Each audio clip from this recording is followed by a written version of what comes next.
Jai Mohanji, all viewers, all seekers.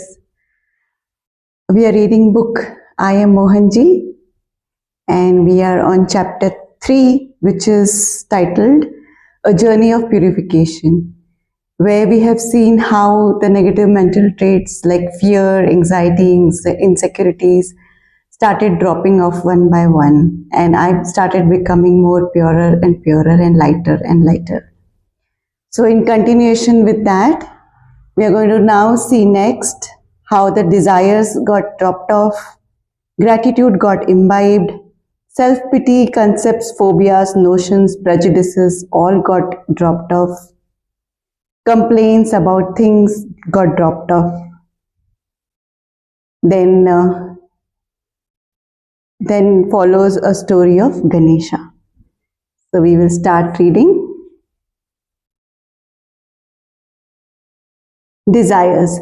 Usually we will think of desires as a desire to have a particular thing, a desire to go to a particular place, and such other big desires.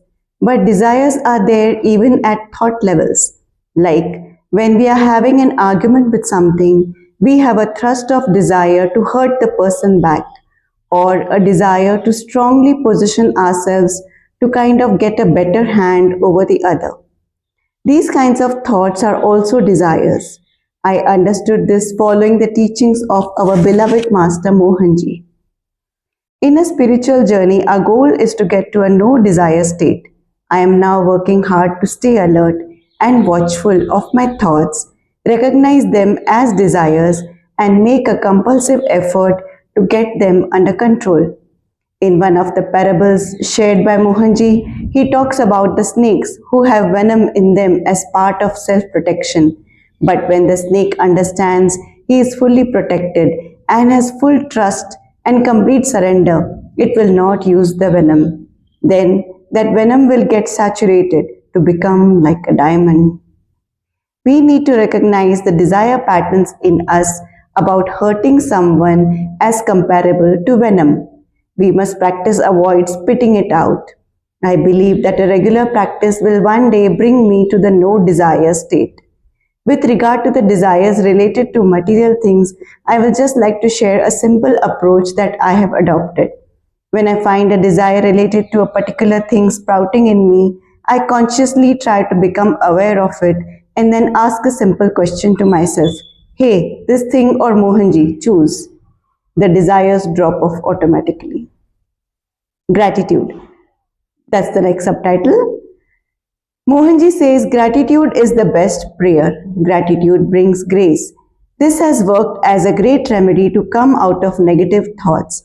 It changes tracks instantly. I have tried this. When we feel upset about certain things, or when we get angry, we find ourselves getting entangled in a vicious cycle of unending thoughts. At these times, I forcefully, compulsively try to catch a thought of gratitude. It could be a thought about simple things around us, or it could just be about being alive, feeling the life force within, and feeling great about the opportunity to be in the time and the space. Next subtitle, self-pity. This is the most common unconscious way of living.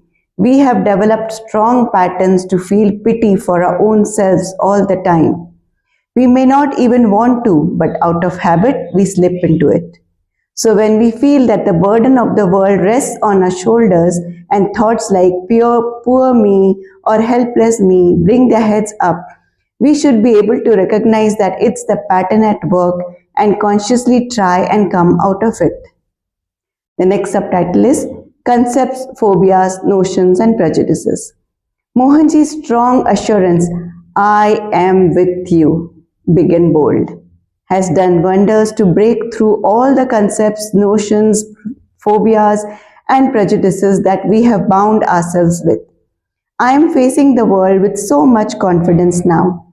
The things that appeared or felt to me as beyond my capacity to indulge into, now feeling Mohanji's strength with me at every step of life, I have become so much stronger in my situations. Sometimes others' physical appearance, social, political, or corporate status scares us to be the true us. These are just the concepts and the phobias we have filled our minds with.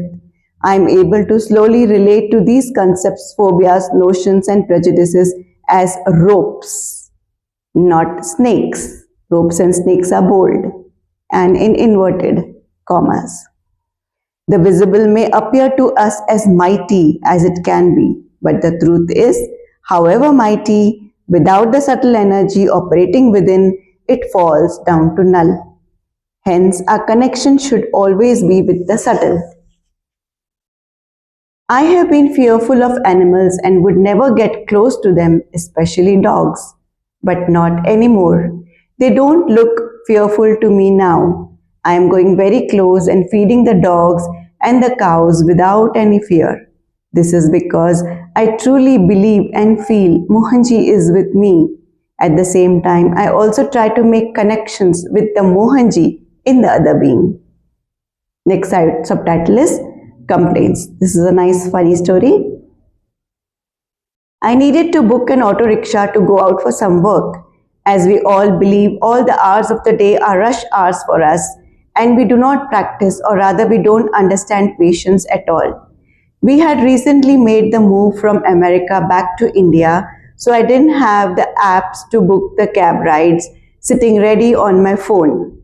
I downloaded the Ola Auto app from the Google Play Store and began to book a ride for myself. It flashed the message that it should soon arrive at my place, but it didn't. Rather, the app now showed my booking as cancelled.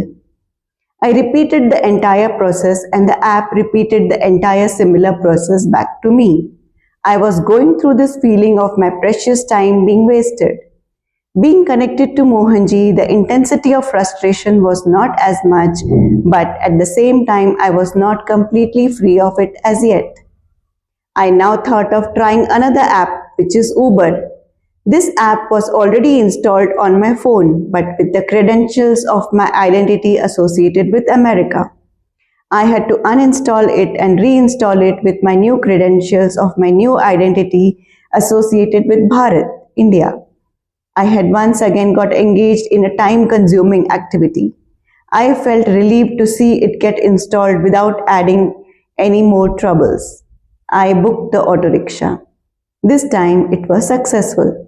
The app gave me a wonderful message. Your auto rickshaw would be arriving soon.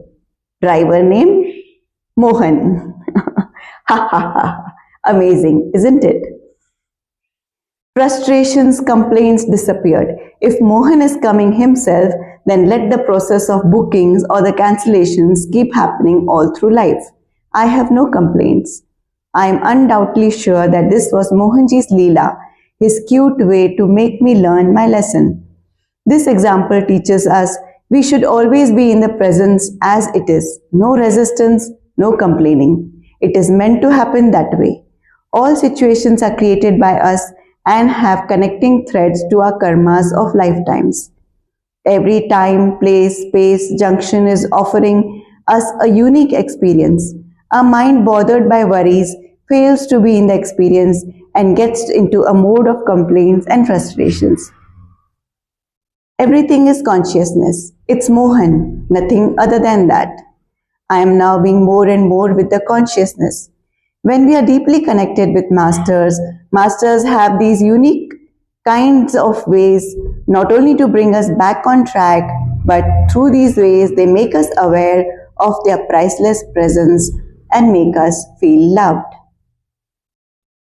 The concluding story for this chapter is Story of Ganesha. I would like to conclude this chapter by mentioning a story about Ganesha and understanding his significance in our lives. I found a very interesting symbolic description about Ganesha which I would like to share here. Ganesha, as we all recognize him, a god with an elephant's head. The elephant is the most powerful and intelligent animal in the forest. Neither lions nor tigers attack it. It moves through the forest by smashing its way through the dense growth, making a path for other animals. That is why an elephant is symbolically the remover of obstacles. The elephant symbolizes the qualities of wisdom and faithfulness. Into bracket, an elephant is usually faithful to only one trainer in a lifetime, signifying a quality we need to inculcate as regards parents, spouses, or a spiritual master. The small eyes symbolize concentration and single-mindedness. It has 4 or sometimes 6 arms, which symbolizes the controller of the 4 realms of beings, that is the sea, land, water, and air. When he has 6 hands, it includes the subtle lower and higher realms of existence. On one hand is a pen or an axe or a chakra, which symbolizes knowledge or the power to cut the bonds of ignorance. On one hand is Om or a dot, which symbolizes we should meditate on the ultimate reality that lies beyond the Bindu or point of unity or of the universe. In one hand is the lotus, which grows in stagnant water but raises its flower above the waterline so that its purity remains unblemished by the polluted waters underneath. In just the same way, we should live in this world but remain unpolluted by the materialism and negative qualities that permeate our surroundings. In one of his right hands, he holds a hook, or it's called ankusa, and in one of his left hands, he holds a noose, or it is called as pasa. These tools are used by elephant trainers to tame wild elephants. Symbolically, the mind is like a wild elephant, running from here to there in chaos. So we must use the ankusa to tame and control our mind, and then use the noose to tie it down and keep it close to us. Only then can we concentrate, contemplate, and meditate. In the final hand, he holds sweets that symbolize the reward you get when you attain mastery over the elements of other hands. Lord Ganesha's large belly is said to contain the whole universe and is symbolic of the way we should live our lives. We must be able to accept and digest whatever experiences we go through, be they good or bad. Throughout our trials and tribulations, we must be equanimous and realize that all experiences are learning experiences and will bring us closer to God. His large ears mean he gains wisdom through listening. The elephant is vegetarian, yet has immense strength, signifying qualities of non-violence despite immense strength. Strength that is always under control and never used for violence. In fact, it is the most powerful animal in the forest, demonstrating you don't need to eat meat to become strong. The elephant's trunk is one of the few instruments in nature that can perform both gross and subtle actions. It can uproot a huge tree as well as pick up the tiniest of needles. It signifies the need for us to be able to develop our intellect, our powers of discrimination in both the gross or material world and also in the subtle or spiritual world. Ganesha sits on a rat. The rat is symbolic of an animal that is active in the darkness of the night, who sniffs out food by smelling its way around the darkness. Smell in Sanskrit is translated as vasana, which in Sanskrit also means negative mental traits that dominate when ignorance or the darkness exists. When Ganesha sits on a rat, it means use wisdom and intelligence to trounce and master all the negative mental attributes or vasanas that take you into the darkness of ignorance and the resultant suffering that comes due to this ignorance. When Ganesha sits on the rat with one leg on top and one touching the ground, it means focus your mind on the divine existence in the upper realms of the universe and yet have one foot firmly planted on the ground right through life. There also lies an interesting interpretation in our scriptures based on the life of Ganesha, who is the son of Shiva and Parvati. Shiva leaves Parvati for a long time on one of his frequent travels. Ganesha grows up with his mother. not really knowing who the father is. One day, Parvati has a bath in a river and requests Ganesha to make sure no one comes along. As Ganesha stands guard, Shiva comes along searching for Parvati. Ganesha does not recognize his father and prevents Shiva from going to Parvati. Enraged, Shiva cuts off Ganesha's head and replaces it with that of an elephant passing by. After Parvati comes rushing, hearing the commotion. The symbolism here is when you are ignorant, you don't recognize even your near and dear ones. Shiva decides to replace it with an elephant's head, as it does not have an ego, which means ahankara, that blinds us to reality. Ganesha is symbolic and conveys an important message on how we need to live and avoid the traps of life that we fall into due to ignorance and the means of overcoming these obstacles. Beautiful story, ain't it? The next subtitle, Mohanji symbolically gives me the head of the elephant. When I look back through this process of purification that I went through and have so shared with you in this chapter, I realize that these have helped me shed so much of the negative mental traits. I can even say that Mohanji, like Shiva, symbolically has cut my head off the ignorant existence and given me the head of Ganesha, the representation of consciousness. He is doing a dual job here, removing my negativity one by one and increasing my awareness about consciousness. We all are essentially Mohanji when we remove all negative mental traits from ourselves like anger, hatred, jealousy, revenge, comparisons, prejudices, and so on. What remains in us is pure love. Pure love, which is verily our inherent nature. This is my truth of me becoming Mohanji. I am Mohanji. So here is a picture. Lord Shiva cuts off the Ganesha's head.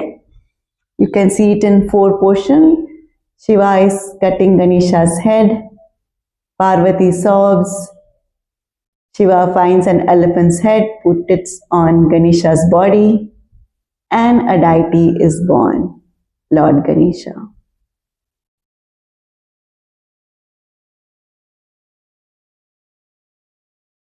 We have completed this chapter and we can stop here for today. I hope you are enjoying the book reading sessions. Stay tuned. Next time we are going to read chapter 4. Till then, stay blessed. Thank you. Jai Mohanji.